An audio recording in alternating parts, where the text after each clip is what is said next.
Baik, Assalamualaikum warahmatullahi wabarakatuh. Perkenalkan, nama saya Bella Pustagani, saya dari kelas 1A jurusan Manajemen Pendidikan.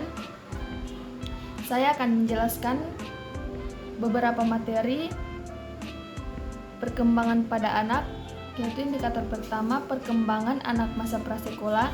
Yang kedua, jenis program pendidikan untuk masa anak-anak awal. Baik, yang pertama, perkembangan pada anak. Perkembangan pada anak menurut Furlock pada dasarnya dua proses perkembangan, yaitu pertumbuhan atau evaluasi dan kemudian atau involusi, dan kemunduran atau involusi terjadi secara serentak dalam kehidupan manusia. Perkembangan mengacu pada bagaimana seorang tumbuh, beradaptasi, dan berubah di sepanjang perjalanan hidupnya. Orang tumbuh, beradaptasi, dan berubah melalui perkembangan fisik, perkembangan kepribadian, perkembangan sosio-emosional, perkembangan kognitif berpikir, dan perkembangan manusia menurut teori Piaget, kognitif dan moral, serta teori perkembangan kognitif menurut Lev Vygotsky. Ciri-ciri perkembangan yaitu yang pertama, terjadinya perubahan dalam aspek fisik, perubahan berat badan dan organ-organ tubuh, dan aspek psikis, matangnya kemampuan berpikir, mengingat, dan berkreasi. Yang kedua, terjadinya perubahan dalam proporsi aspek fisik, proporsi tubuh, anak berubah sesuai dengan fase perkembangan, dan aspek psikis, perubahan imajinasi dan fantasi ke realitas. Yang ketiga yaitu lenyapnya tanda-tanda lam, tanda-tanda fisik, lemnya kelenjar thymus, kelenjar anak-anak seiring bertambahnya usia, aspek psikis, lenyapnya gerak-gerak anak-anak, dan perilaku impulsif. Baik, sekarang fase-fase perkembangan. Fase perkembangan yaitu penahapan atau periodisasi tentang kehidupan manusia yang ditandai oleh ciri-ciri atau pola-pola tingkah laku tertentu. Meskipun masing-masing anak mempunyai masa perkembangan yang berlainan, namun secara umum ternyata terdapat tanda-tanda perkembangan yang hampir sama. Baik, materi yang kedua tentang perkembangan anak masa prasekolah. Anak usia prasekolah adalah anak yang berusia antara 3 sampai 6 tahun. Anak usia prasekolah memiliki karakteristik tersendiri dalam segi pertumbuhan dan perkembangannya.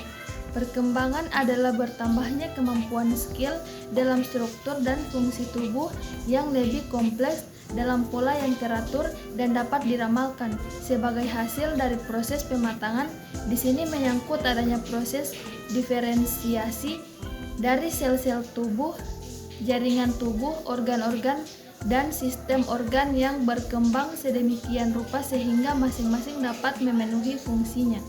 Baik, di sini ada beberapa aspek tentang perkembangan masa anak prasekolah. Yang pertama yaitu aspek motorik. Tahun ketiga anak mampu berdiri di atas satu kaki untuk beberapa detik, menaiki tangga dengan kaki bergantian, dan turun dengan dua kaki untuk melompat panjang. Aspek yang kedua yaitu aspek bahasa. Pada awal masa prasekolah, perbendaharaan kata yang dicapai jarang dari 900 kata. Menginjak tahun keempat sudah mencapai 1.500 kata atau lebih, dan pada tahun ke-5 sampai ke-6 mencapai 2.100 kata, menggunakan 6 sampai 8 kata, menyebut 4 warna atau lebih. Yang ketiga yaitu aspek sosial. Pada tahun ketiga anak sudah hampir mampu berpakaian dan makan sendiri, rentang perhatian meningkat, mengetahui jenis kelaminnya sendiri, dalam permainan sering mengikuti aturannya sendiri, tetapi anak sudah mulai berbagi. Yang keempat yaitu aspek kognitif. Tahun ketiga berada pada fase perseptual, anak cenderung egosentrik dan berpikir dan berperilaku, mulai memahami waktu, mengalami perbaikan konsep tentang ruang, dan mulai dapat memandang konsep dari perseptif yang berada pada fase inisiatif. Baik, di sini ada 3 ciri-ciri anak usia prasekolah. Yang pertama yaitu anak prasekolah umumnya aktif. Yang kedua, setelah anak melakukan berbagai kegiatan, anak membutuhkan istirahat yang cukup. Yang ketiga yaitu otot-otot besar pada anak prasekolah lebih berkembang dan kontrol terhadap jari dan tangan. Jadi biasanya anak masih belum terampil melakukan pekerjaan yang rumit seperti mengikati tali sepatu. Baik, materi yang ketiga yaitu jenis program pendidikan untuk masa anak-anak awal. Program untuk anak-anak yang masih sangat kecil sangatlah bertambah banyak, maka kualitas sejumlah pengalaman anak telah makin tinggi. Pendidikan masa anak-anak awal telah menjadi fokus utama kebijakan nasional. Baik, di sini ada beberapa program tentang masa anak-anak awal. Yang pertama yaitu program penitipan anak, yaitu sebuah program yang menyediakan layanan pengasuhan anak bagi orang tua yang bekerja. Program ini berkisar dari pengasuhan bayi hingga program prasekolah yang terorganisir. Namun sayangnya ada perbedaan pelayanan antara anak-anak tingkat rendah dengan menengah atas. Yang kedua yaitu prasekolah. Fokus utama prasekolah adalah pelatihan kesiapan, yaitu siswa mempelajari kemampuan yang diharapkan untuk menyiapkan mereka bagi pengajaran formal kemudian hari, seperti cara mengikuti pengarahan, berpegang teguh pada tugas, bekerja sama dengan orang lain, dan memperlihatkan perilaku yang pantas.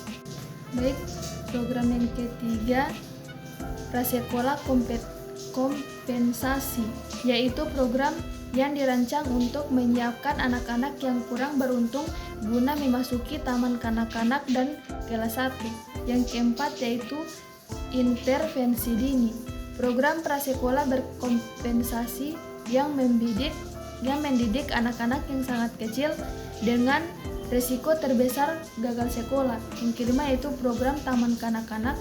Tujuan taman kanak-kanak ialah menyiapkan siswa mengikuti pelajaran formal dengan mendorong perkembangan kemampuan sosial mereka.